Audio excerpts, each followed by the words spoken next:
Want to hear a story? The monitors beeped a frantic rhythm as I stood over my patient's bed, my white coat stiff with the weight of failure. Stage 4 glioblastoma. The word still felt like a betrayal. 6 months ago, she'd walked into my clinic with nothing but headaches. Now, her chart was a ledger of suffering, surgeries, radiation, experimental trials. All of it futile, but it wasn't the tumor that haunted me. It was her eyes. Wide, terrified, alive. Tell me the truth, she'd whispered that morning, her fingers trembling around her daughter's hand. I'd recited statistics like a penitent prayer, but numbers couldn't absolve this.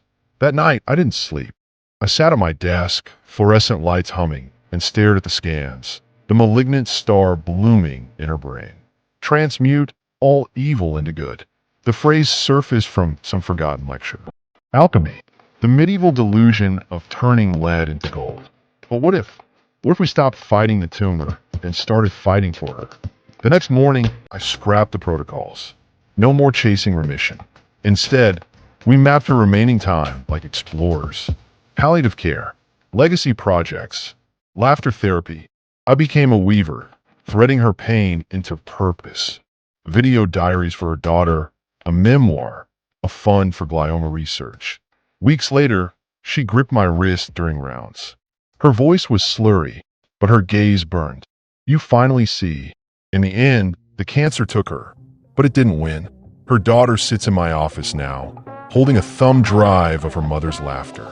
We're starting the foundation, she says. In her name, I touched the stethoscope at my neck, no longer a tool, but a talisman. Evil didn't vanish. It became the loom. And for the first time, I feel the threads in my hands, raw and real, ready to be spun into something unbreakable. Destiny isn't written in DNA. It's forged in the moments we refuse to let the diagnosis define us.